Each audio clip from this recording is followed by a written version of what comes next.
perbincangan wacana ilmu kita, insya-Allah dalam taman ilmu kita hari ini bersama rancangan Usrati, dan insya-Allah pada hari ini cukup menarik akan bawakan kepada anda seorang ustaz yang tidak asing lagi di kalangan kita, Ustaz Abid Liu. Assalamualaikum Ustaz. Waalaikumsalam warahmatullahi wabarakatuh. Ustaz sihat Ustaz ya? Alhamdulillah.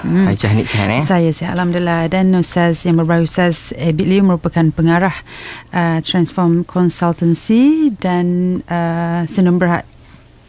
Okey, dan insya-Allah kita akan bersama dengan rakan-rakan pendengar kita pada hari ini untuk kita berkongsi satu lagi saya kira tajuk yang cukup istimewa bersempena dengan sambutan Hari Ibu Ustaz ya.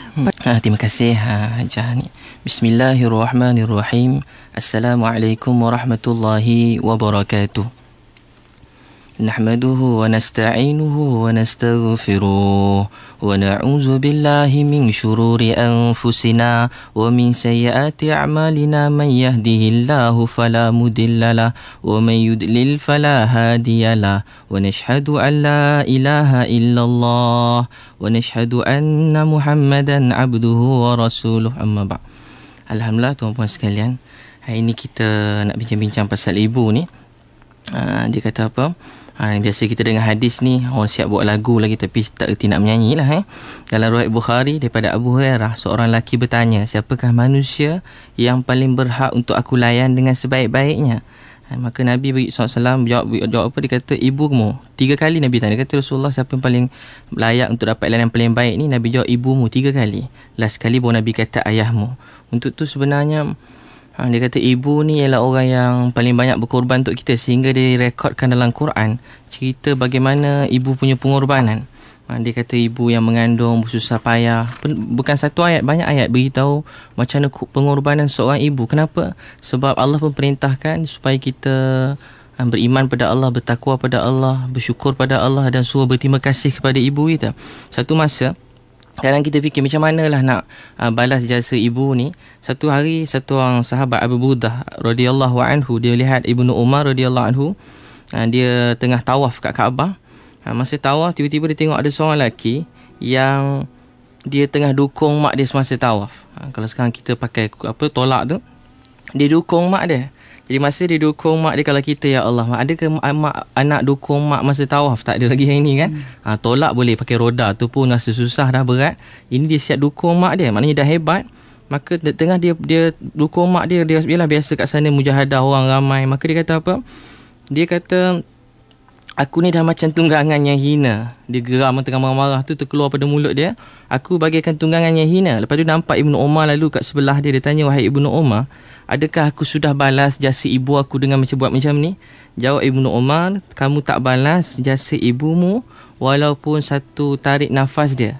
Ketika nak mengandung, nak bersalin tu, satu nafas dia punya tarik sakit tu, itu pun kamu tak dapat balas. Sebab tu dia kata ibu ni dia siap ada urat-urat yang terputus tu, menyebabkan Allah Ta'ala masa dia bersalin tu, menyebabkan Allah Ta'ala begitu sayang pada dia. Sebab tu dia beritahu, kita sebagai anak, saya bila ada beberapa orang kan, biasa yang antaranya bila kita tengok muka mata sepet je kan, maknanya mungkin Cina mu'alaf ke, ataupun kadang-kadang ada maaf kan, yang kita nampak ni nampaklah India Muslim, gaya pun kita nampak macam orang masuk Islam. Dia datang jumpa kita, saya dapat kadang-kadang saya dapat agak soalan ni sebab selalu macam tu. Datang muka sedih, mata bergenang je. Bila kita tanya, Ustaz, saya nak tanya macam mana kita, sebab saya selalu beritahu orang ada iman dia akan selamat, yang tak ada iman dia akan susah, derita, bahaya kat neraka. Jadi bila dengar dia kata, Ustaz, saya ni boleh tak doakan untuk mak ayah saya yang telah mati tanpa iman? Jadi bila dengar kadang-kadang kita pun, saya pun menangis dan tak tahu nak jawab apa, menangis je. Saya kata kadang-kadang saya pernah jawab, maafkan saya, ni semua salah saya. Sebab kita sedih, kita tak mampu buat apa-apa, dan kita melihat setiap hari di keliling kita manusia mati tanpa agama.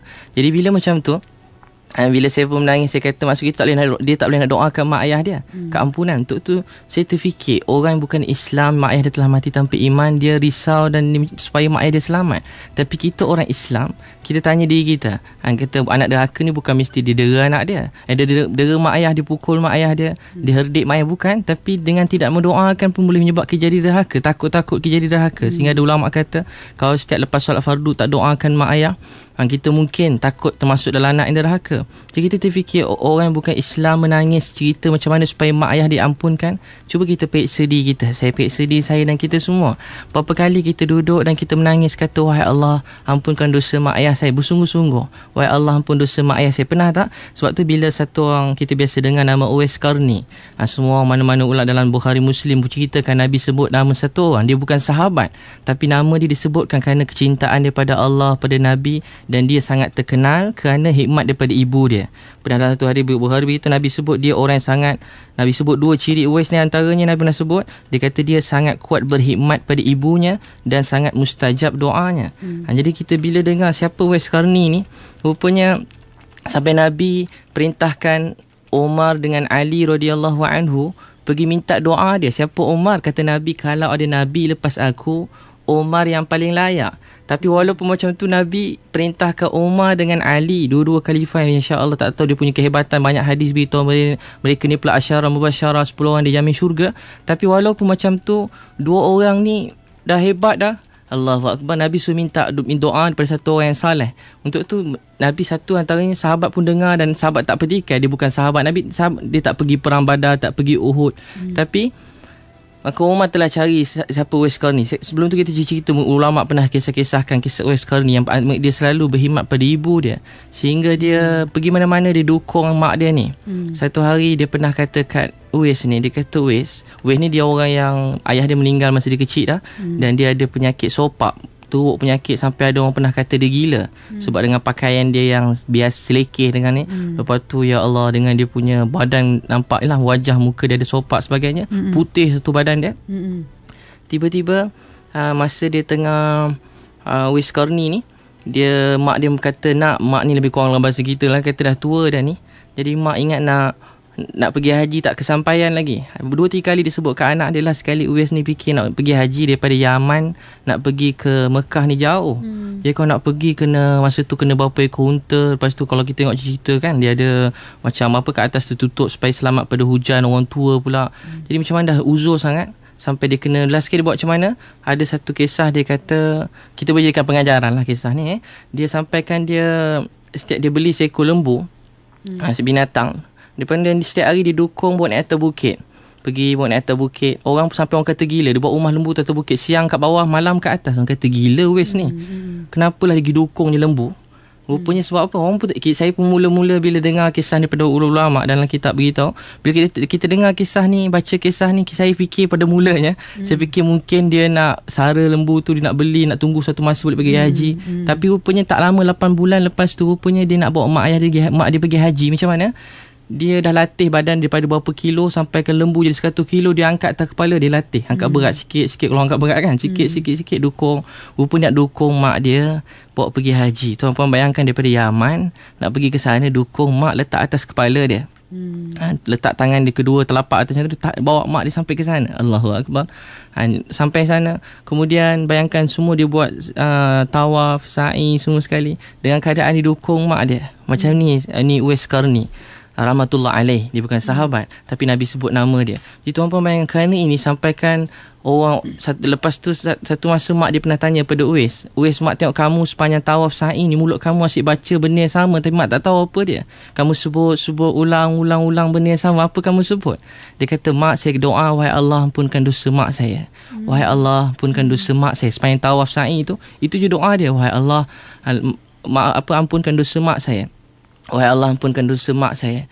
Bila kita baca kisah ni, kita fikir kita ni tak ada doa mak kita macam tu je. Mungkin paling memang kita boleh baca Al-Quran, tapi kita kena baca dengan penghayatan juga. Rabbi firli, dalam Quran begitu, wali walidayya warhamhuma kama rabbayani saghira. Kalau baca jemaah Allahumma fir lana wali walidina warhamhum kama rabbawna sighara. Jadi bila kita baca ni dalam keadaan dia baca ulang-ulang sampai mak dia kata, dah tu kau tak doa ampun untuk engkau ke? Kalau kita fikir doa panjang, doa lah ampun untuk semua. Tapi Uwais Qarni ni, bukanlah saya nak suruh berdoa macam tu, tapi saya nak tunjuk betapa sungguh dia doakan mak. Dia kata, mak dia tu, kamu tak doakan diri kamu? Kata anak dia, wahai mak, saya doakan mak supaya diampunkan dan supaya saya nak mak masuk syurga. Bila mak masuk syurga, mak reda dengan saya, mak gembira, insya-Allah saya pun masuk syurga juga. Mak dia menangis dan mak dia kata, wahai Uwais, aku tengok kamu ni orang yang doa makbul. Apa salah kamu doa supaya sopak kamu ni sihat? Maka kata anak dia, kata Wes, mak saya tak nak, saya nak jadi anak yang saya nak jadi anak yang gembira. Saya bersyukur dengan apa yang Allah bagi. Allah bagi saya pada kecil, saya redha. Kata mak dia, kalau kamu tak doa, kamu anak derhaka. Mak dia bergurau dengan anak dia. Dan kadang sedih tengok anak dia susah lama dah. Dia pun tanda tangan kata, wahai Allah, hilangkan kerana taat pada mak aku. Aku malu nak doa ni tapi tak taat pada mak aku. Aku minta supaya aku punya penyakit ni sembuh. Kemudian dia bila penyakit dia tapi dia kata, wahai Allah, tinggalkan sedikit. Sebab tu pernah ada satu hadis beritahu, Nabi beritahu tanduk waist ni kat belakang dia punya leher tu ada tanda warna putih. Ada satu Nabi ada cop ni bukan sama, tapi saya nak beritahu ada tak ada tanda, punya kesan daripada dia punya penyakit sopah tadi. Tuan-tuan sekalian, orang macam ni sampai Umar datang dengan Ali, datang minta doa dia. Orang macam ni, bayangkan dia orang biasa, tak ada apa-apa. Dia pernah pergi jumpa Nabi. Mak dia berlari nak jumpa Nabi, cintakan Nabi, berlari. Mak dia kata balik, dia pergi sikit, Nabi pergi Uhud, dia balik, dia sedih. Tapi sebab teringat mak kat rumah sakit, berlari balik semula. Orang macam ni, tapi dia begitu hikmat pada mak ayah dia. Untuk tuan-tuan sekalian, sebab tu Nabi kata, Nabi pernah beritahu sekali, celakalah orang yang tiga doa minta, Nabi minta binasa celaka, dan malaikat siap aminkan. 3 orang ni yang kalau ada kata apa, antaranya lah orang yang ibu bapanya masih hidup tapi tidak menjadi sebab untuk dia masuk syurga. Ibu mak kita ada, sebenarnya tu jalan untuk kita pergi syurga yang paling mudah. Tapi yalah, kadang-kadang bila saya selalu kat email, orang selalu email, bukan saya, tuan-puan yang email kat saya, bukan saya marah, tuan-puan cuma meluah perasaan. Tapi kadang-kadang bila saya baca semua, kebanyakannya banyak anak-anak ni mengeluh, kata saya jaga mak tapi mak masih bebel, marah sebab tak kena macam ni. Semua cerita penat nak menjaga mak ni.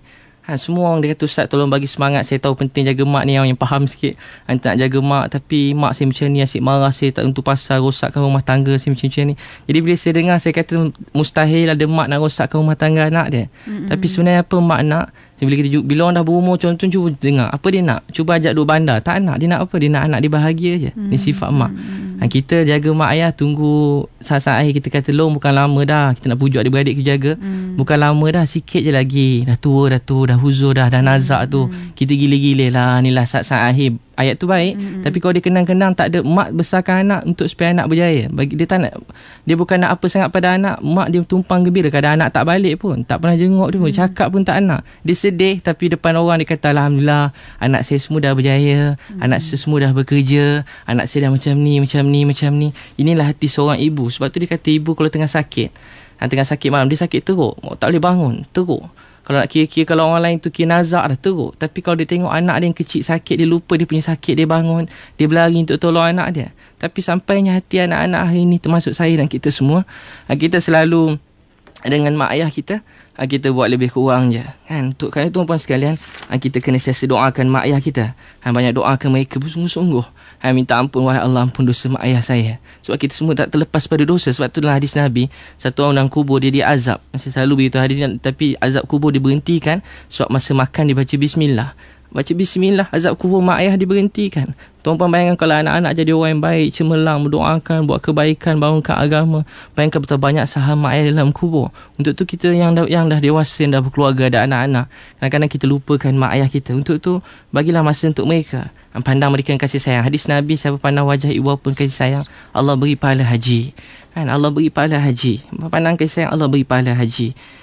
Kemudian Allah beri pahala haji kita. Kau dapat beri sesuatu kat mak kita, walaupun satu, kita teringat sampai bila-bila. Tuan-puan ingatlah bahawa mak kita daripada kecil sampai kita hari ni, bukan satu keinginan kita. Mungkin ada yang kita ingat, ada yang kita tak ingat. Tapi mak kita tak pernah lupa apa yang kita nak pada kecil, semua dia bagi.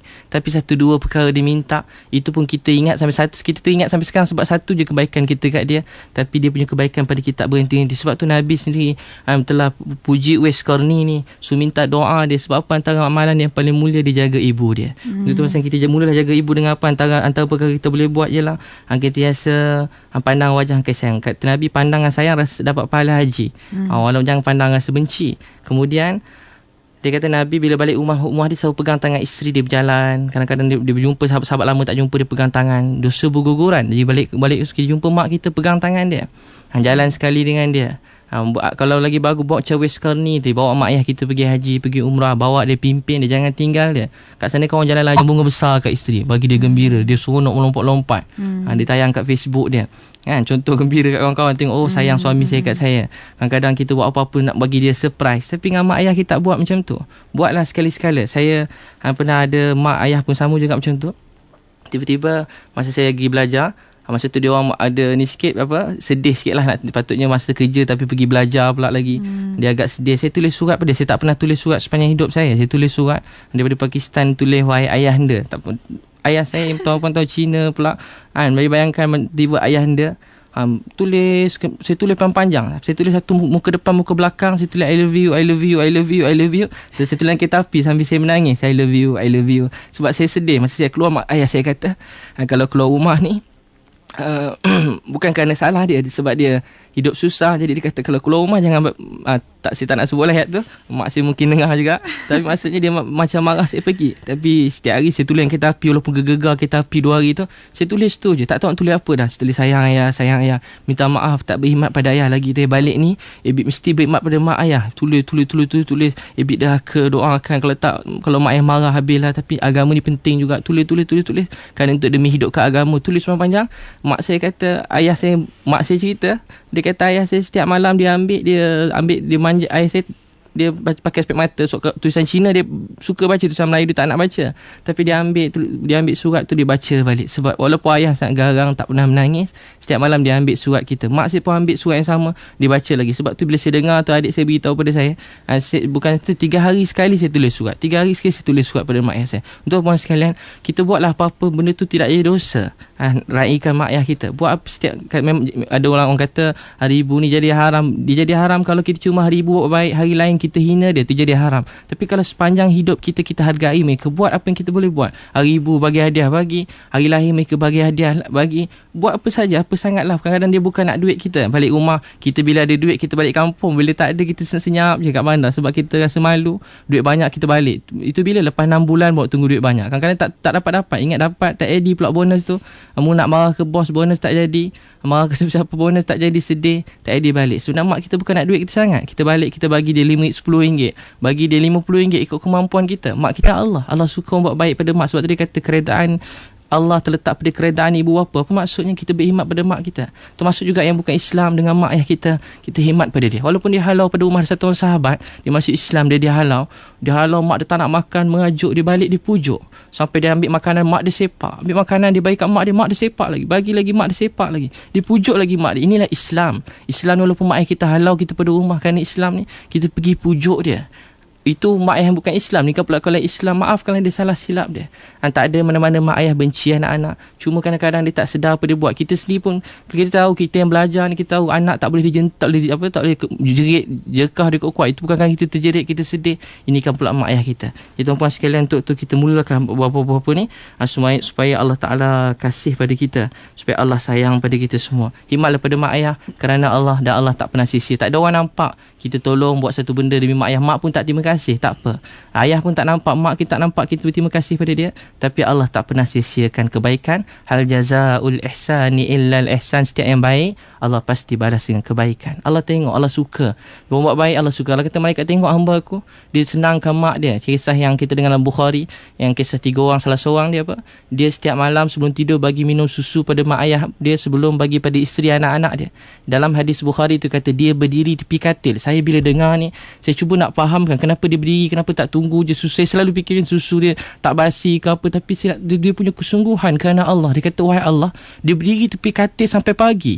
Patut boleh kejut mak dia, anak isteri dia suruh tidurkan, nak dahulukan mak ayah. Bukan kerana mak ayah dia, bukan kerana nak ketepikan isteri anak dia, tak. Dia fahamkan isteri dengan anak dia, inilah perintah Allah ni besar. Dia tunggu tepi katil sampai pagi. Mak dia bangun tengok anak dia berdiri, dia kata tak nak satu hari pun miss tanpa dia hidangkan minuman untuk mak ayah dia. Sebab tu Allah selamatkan dia, Allah selesaikan dia musibah dunia. Sebab tu dia kata, siapa derhaka pada mak ayah dalam dunia, Allah beri dia musibah. Saya ada seorang kawan saya, dia ni penagih dadah. Dia sangat teruk. Saya sampai ingat dia, dan dia tapi dia ceramah sangat pandai. Dia sedap ceramah, sedap, bagus bahasa dia. Saya dengar, saya pun tak boleh nak tak terikut sebab begitu hebatnya bahasa dia yang begitu menusuk kalbu kita kat masjid-masjid. Pakcik-pakcik tu kata hebat, dia belajar mana. Saya menangis bila pakcik cakap itu. Saya menangis sebab apa? Saya kenal dia bukan belajar mana-mana. Dia cerita kebesaran Allah akhirat. Rupanya dia penagih dadah. Tengah malam dalam bilik dia suruh saya kurung dia kat rumah bujang tu, kunci pintu. Dia menangis dalam bilik, suruh kurung dia sebab dia dah ketagih nak dadah dadah tu. Macam tu dia punya kesungguhan nak tinggalkan dadah. Tapi masa mak ayah dia sakit, dia orang Penang, dia tak kahwin lah, berumur dah. Masa tu dia himat mak ayah dia, adik-beradik lain semua kerja senang, dia kerja juga, dia berhenti kerja, dia himat mak ayah dia. Dia ada duit sikit, dia kata tak apalah, inilah aku dah tak ada amal baik lain, aku budak jahat, ni je benda baik aku boleh buat. Dia himat mak ayah dia. Dia himat sampai apa sakit terbaring je, dia himat untuk uduk. Mak dia dah terlupa, dia himat untuk uduk. Kawan saya masa meninggal, antara saya selalu uruskan orang meninggal. Saya tak nampak apa-apa lah sebab saya orang biasa, tak ada kasyaf-kasyaf ni kan. Tapi saya tengok bila ayah dia kawan saya meninggal, itulah antara kematian paling baik saya pernah tengok.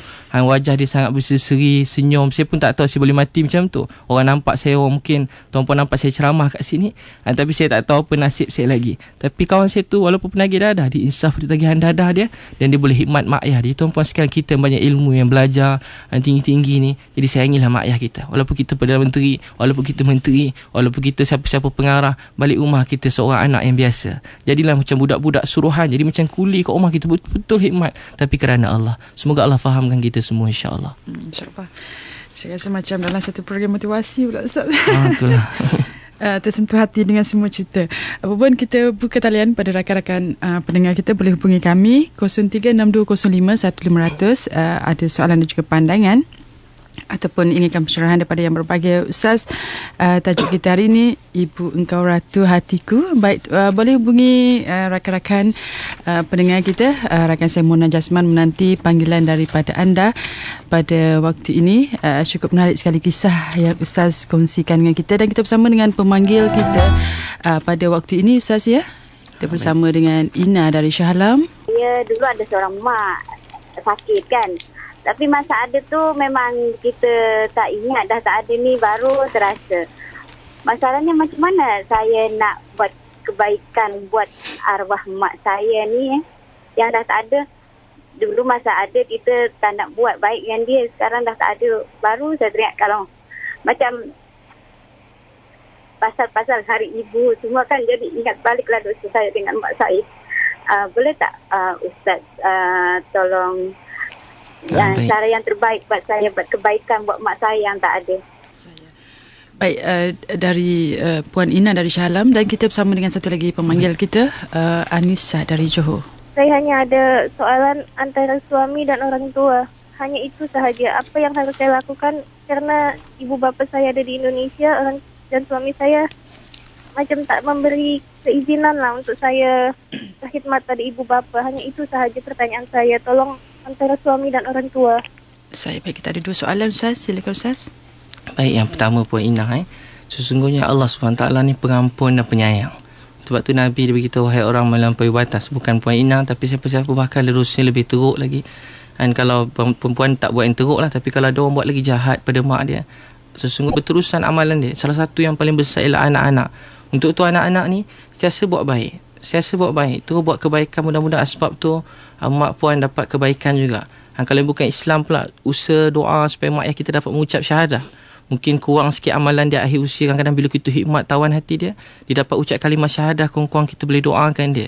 Kita boleh minta ampun dia. Semua kebaikan kita dengan ceramah, duduk majlis ilmu. Sebenarnya Ustaz saya kata duduk majlis ilmu, kalau mak ayah dia kena azab dalam kubur, azab kubur untuk dia berhentikan. Untuk itu hikmat pada mak ayah kita. Sebab perkara yang paling besar ialah supaya kita dengan mak kita dapat masuk syurga. Nabi pernah, satu pernah tanya Nabi, dia mak ayah dah meninggal, dia dengar macam ni, dia sedih. Apa dia buat? Nabi ajar dia, antaranya ialah buat baik pada kawan-kawan ibu atau ayah dia. Buat baik pada mereka. Hubungkan silaturahim, mungkin dia nak adik-beradik dia, anak saudara dia belah-belah mak kita tu atau ayah kita tu, kita dapatkan hubungan dengan mereka. Kemudian apa kita boleh buat lagi, setiasa sedekah apa-apa kita niat ni supaya Allah sampaikan pahala kat mak ayah kita. Ada ustaz kata tak niat pun dapat, tapi kita niat jugalah, niat supaya tambah lagi. Kita baca Yasin, kita niat untuk dia. Dia kata dalam kubur, semua orang kubur ni menunggu. Pernah ada satu kisah ulama ceritakan, semua orang kubur ni menunggu amalan-amalan, tapi ada satu orang lain sumber berebut, ada satu orang relax je. Tanya kenapa? Orang lain kenapa relax je ni? Ulama saya tak ceritalah kitab pun, tapi saya ni last sikit dia kata kenapa ni? Boleh ambil pengajaran lah cerita. Dia kata apa? Saya alhamdulillah saya tak nak doa-doa orang lain dah. Sebab anak saya setiap bulan dia khatam Quran sekali dan dihadiahkan untuk saya. Setiap bulan dia khatam Quran, dihadiahkan untuk saya. Untuk tu kita sebagai anak buat amal-amalan istiqamah dan hadiah pada mak ayah kita insya-Allah. Yang kedua, soalannya tadi, Suami dia makin sayang, dan tu perintah Allah untuk menyayangi ibu kita. Jadi hantar surat pada dia. Ada duit sikit bagi, walaupun RM50 masukkan, buat macam mana ke pos ke, RM50 masuk postkan pada mak kita. Tulis kat situ sayang pada mak. Usahakan jangan putus hubungan, SMS, telefon, mana yang kita boleh buat, insya-Allah. Saya, insyaAllah. Dan kita ada satu lagi pemanggil kita di waktu ini bersama dengan Penurus dari Tanjung Malim, Ustaz, ya. Kita bersama dengan pemanggil kita. Saya cuba nak jaga mak saya lah kan. Tapi masalah kan orang tua ni dia suka marah, dia suka menyumpah-nyumpah. Jadi saya pun nak buat gitu, jadi rasa macam serba salah. Sebab apa kita buat macam tak kena. Memanglah mak saya antara lupa, kadang-kadang ingat kan. Tapi yelah, kita ni bukannya yang baik kan. Tapi macam mana saya nak menghilangkan rasa marah saya pada mak saya. Memang selama ni mak saya jaga anak saya. Jadi saya cuba duduk dengan dia, jaga dia. Tapi bila dia, kemarahan dia tu ada, dia akan ungkit semua yang lepas-lepas. Dia akan sumpah saya, anak celaka, anak binatang. Macam mana tu saya nak menghilangkan rasa marah saya pada mak saya. Itu je lah saya nak tanya. Saya. Baik, Puan. Memang sebab tu dia kata agama ni dalam kehidupan ni allazi khalaqal maut wal hayat. Allah ciptakan maut dan kehidupan ini, hidup ni untuk uji ayyukum ahsanu amala. Siapa paling baik amal dia. Itu ujian untuk kita semua, untuk Puan. Sebab bila Puan, kalau Puan tak jaga dia, maka Puan telah gagal ujian ni, maka kita semakin jauh daripada Allah. Maka kalau kita nak berjaya dalam hidup ni, hikmat pada mak tu.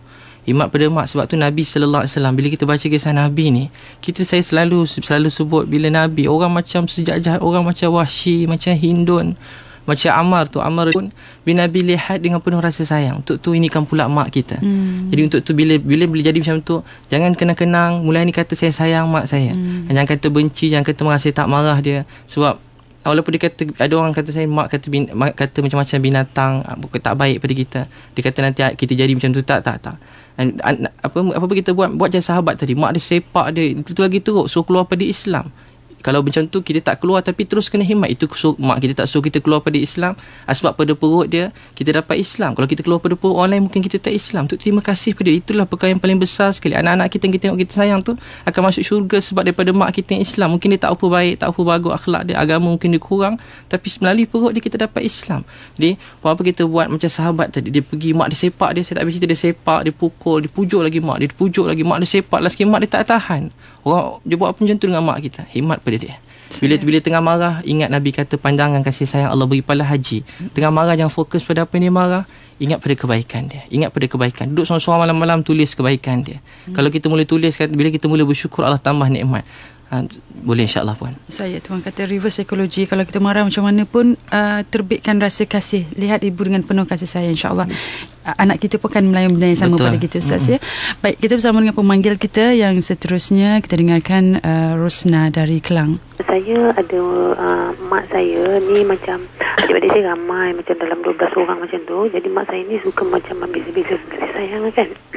Saya nak sulung. Jadi setiap kesalahan, macam kalau dia baik, dia terlalu baik dengan saya. Tapi kalau dia dah macam marah, dia suka mengongkeng-ongkeng kesalahan saya, memalukan saya, cerita keburukan saya dengan anak saya, dengan adik-adik saya. Jadi saya memang tak tahan dengan perbuatan mak saya. Saya dulu memang suka melawan. Saya bukan melawan, saya sebenarnya memberontak. Saya tak boleh tahan kan bila kita dihina kan, dimalukan. Tapi bila saya sekarang ni saya dah dengar radio IQ, saya macam dah rasa bertobat kan. Jadi saya dengan mak saya tak boleh macam, saya macam lebih suka menjauhkan diri. Saya lebih suka diam. Orang kata membawa hati lah, Ustaz, ya. Baik, Ustaz dapat soalan tu. Kita ambil satu lagi. Baik, daripada rakam dengan kita, Muhaini dari Kelang. Assalamualaikum, Ustaz. Saya ni mak ayah bercerai dah dari masa umur saya 6 bulan itu hari. Tapi pada saya tak ada masalah lah. Cuma sejak akhir-akhir ni bila saya nak balik rumah mak, ayah tak bagi. Ayah cerita mak gini. Lepas tu tapi mak tak kisahlah sebab saya pun besar dengan ayah. Jadi saya pun kesian dengan ayah sebab dia macam menghalang saya berbakti dengan ibu. Sebab ibu kan saya nak fahamkan kepada ayah saya macam mana, sebab ini perintah Nabi, perintah Allah juga. Jadi macam mana saya nak fahamkan ayah saya? Saya kesian dengan ayah saya. Itu je. Assalamualaikum, Ustaz. Waalaikumsalam warahmatullahi. Baik. Untuk yang Puan Rosnah. Puan Rosnah, saya saja nak kongsikan satu doa.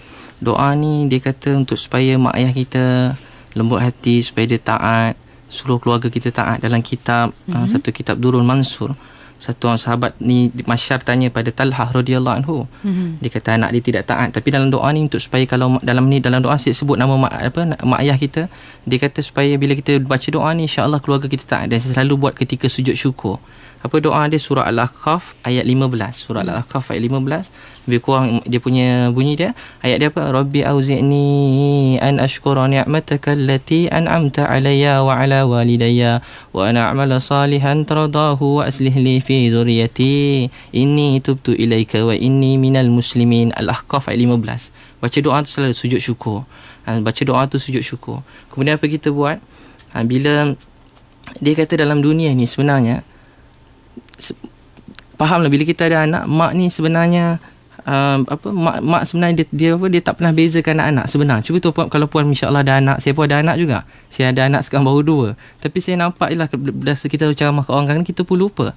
Anak kita 2 orang kadang-kadang bila sikit-sikit asal bergaduh berdua, kita marah siapa? Abang. Kita marah kakak atau abang dia. Kata kenapalah kacau adik tu? Kenapa?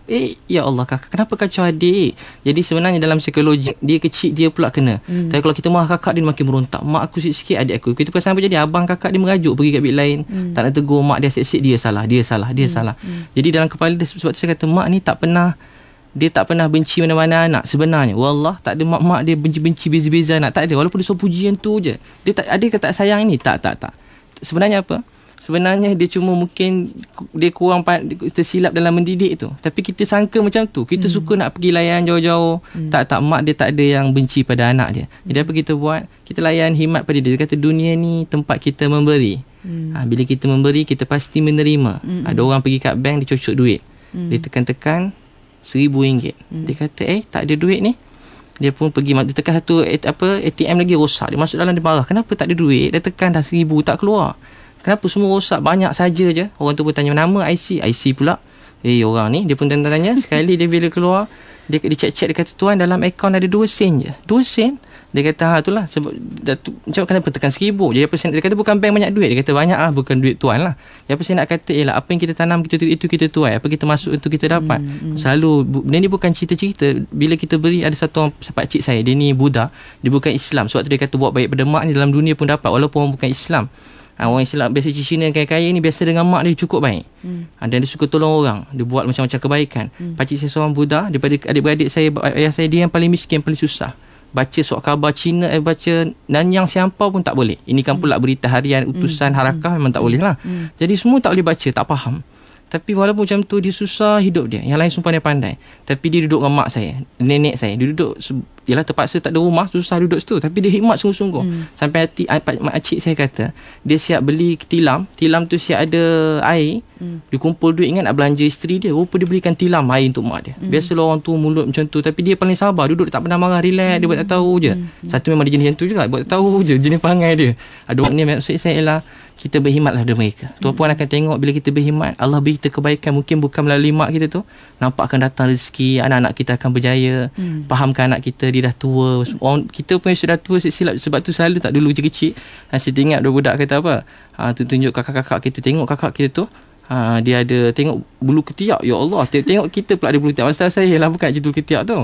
Saya nak cerita bila kita makin apa yang kita kata ke orang, tengok ada kat kita dah. Kita kata kok bebel, dan lama kita bebel untuk tu. Bila nampak buruk, apa kita buat? Wahai Allah, ampunkan dia. Dia tak tahu, dia tak faham. Tukar keburukan pada kebaikan, beri kebaikan pada saya. Tapi jangan kata kenapalah dia macam ni. Kenapa dia macam ni? Bila kita cakap yang tu, tak lama sebelum mati kita buat keburukan tu. Semoga Allah selamatkan kita.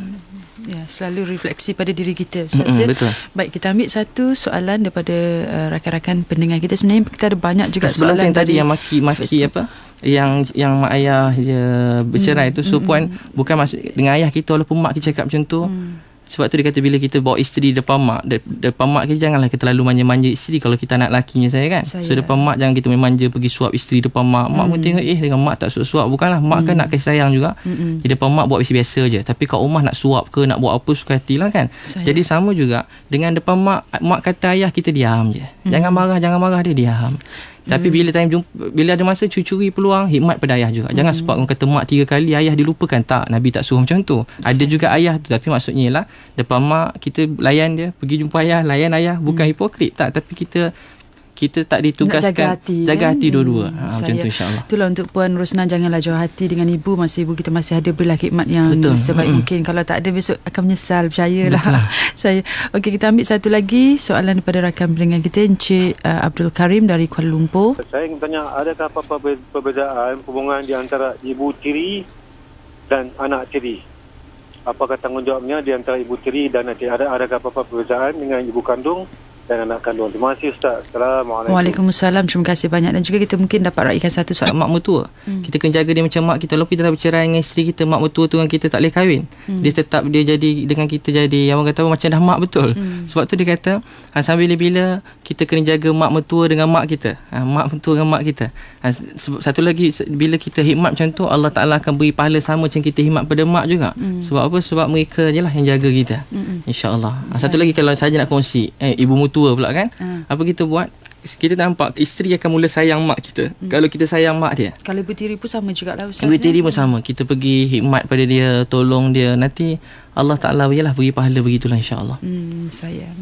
Dan kita ada 2 minit lagi. Saya kira mungkin Ustaz ingin membuat konklusi kepada apa yang kita kongsikan, ataupun Ustaz kita ambil satu lagi soalan boleh daripada juga rakan pendengar kita ya. Kita sempat ambil satu lagi daripada Puan Syamsiah dari Kajang. Saya ingin bertanyakan, saya mempunyai ibu mertua yang kini tinggal berseorangan.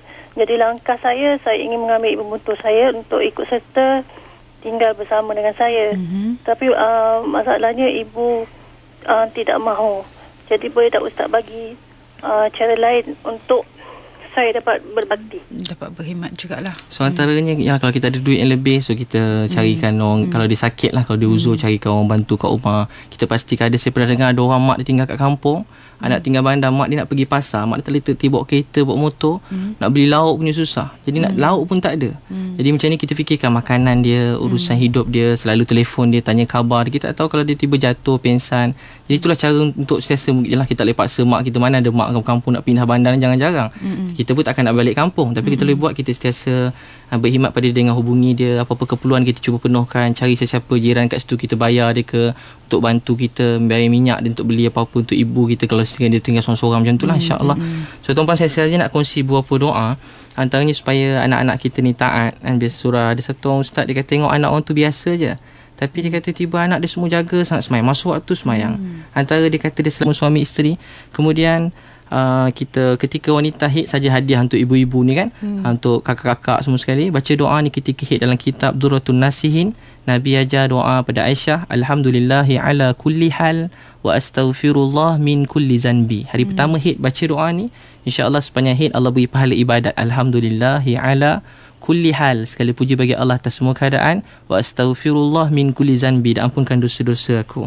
Jadi kita amalkan doa ni, insya-Allah semoga Allah Taala fahamkan kita semua. Jadi tuan-puan sekalian, untuk tu kita berusaha lah. Saya nak beritahu cuti sekolah ni, insya-Allah saya ada buat sedikit program lah. 26-28 kat KL, 2 hingga 4 Jun dekat Johor Bahru. So boleh layari www.transformjiwa.com, www.transformjiwa.com. Ada ceramah untuk ibu bapa dan anak-anak, insya-Allah. So transform jiwa kita juga, insya-Allah, mudah-mudahan amin. So tuan-tuan, sedikit dia punya ni, so kita hargailah mak ayah kita. Allah bagi kita peluang sekali dalam hidup ni. Untuk tu dunia ni sekejap, sebab tu selalu kita ulang-ulang, dunia ni bukan untuk tunai dapat apa yang kita nak, tapi tunai apa yang Allah nak. Bila kita tunaikan apa yang Allah nak, Allah akan sempurnakan apa yang kita nak. Sebab tu orang dulu bukan dengan mak ayah, dengan musuh pun boleh bersatu hati, dengan siapa-siapa orang paling jahat pun mereka boleh jadi baik. Sebab apa? Sebab mereka sentiasa nak tengok apa yang Allah nak pada saya. Setiap masa tanda tangan, wahai Allah, saya bodoh dan jahil, tunjukkan saya apa yang saya patut buat. Wahai Allah, maafkan saya. Maafkan saya kerana tak dapat berkhidmat pada mak ayah saya. Wahai Allah, beri petunjuk pada saya. Tapi bila kita mula rasa mak ayah kita salah sebab dia marah, maki hamun kita, cakap yang tak baik pada kita, dia meracau-racau, merapu-rapu cakap, so kita rasa kita yang betul. Bila rasa macam ni, tu tanda kita dah mula makin teruk. Sebab tu belajarlah doakan mak ayah kita. Wahai Allah, ampunkan dosa mak ayah saya. Rabbi firli wali walidayya warahmuhuma kama rabbayani saghira. Wahai Allah, ampun dosa mak ayah saya, kesian mereka. Belajarlah macam kisah mula-mula saya beritahu tadi, kisah Uwais Qarni. Di sepanjang tawaf, sepanjang sa'i, dia kata, ya Allah, ampun dosa mak saya. Ya Allah, ampun dosa mak saya. Ya Allah, ampun dosa mak saya. Kenapa tak doa untuk engkau? Dia kata, kalau mak redha dengan saya, maka mak masuk syurga gembira, saya pun akan masuk syurga juga. Saya pun diampunkan dosa. Macam ni sekali anak taat pada mak dia. Semoga Allah beri taufik bagi kita.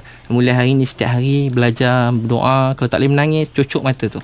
Tak boleh menangis nak minta ampun untuk mak, cucuk sikit mata tu kan. Buatlah macam ambil bawang letak kat mata. Ya Allah, kenapalah keras sangat hati ni untuk minta ampun dosa mak, tak pernah nak menangis. Sedangkan dia banyak menangis untuk kita daripada dulu sampai sekarang. Darah dia keluar, tuan-puan tengok orang bersalin macam mana punya sakit menjeritnya. Untuk tu kita hargai mereka semua, maafkan mereka. Jangan nak mak kita macam kita nak. Dia bukan anak kita, dia mak kita. Jadi kita tak boleh nak bentuk dia macam kita nak buat kat anak kita. Jadi biar dia macam mana, doakan dia, usahakan ikram dia, tawan hati ibu mak kita gitu. SMS cakap mak I love you, tulis 50 kali kat situ. Tunjuk sungguh-sungguh kerana Allah, insya-Allah. Saya insya-Allah tu pun yang ingin saya katakan ya. Hari ni hari Jumaat, esok Sabtu Ahad kita cuti. Kalau kita ada kesempatan, tak payah nak tunggu kesempatan lah, baliklah petang ni kita jumpa mak ayah kita. Mohon maaf, berikan perkhidmatan sepenuhnya kepada mereka di saat mereka masih lagi ada dan kita masih juga ada di dunia ini, insya-Allah. Terima kasih banyak Ustaz, satu perkongsian ilmu yang saya kira memberi pencerahan kepada kita tentang tanggungjawab kita sebagai seorang anak, kasih sayang ibu yang barangkali apa pun kita lakukan tidak mampu kita membalasnya dengan wang ringgit sesungguhnya Ustaz ya. Terima kasih sekali lagi, insya-Allah ada kesempatan kelapangan masa kita dapat bertemu lagi. Assalamualaikum. Waalaikumsalam warahmatullahi wabarakatuh.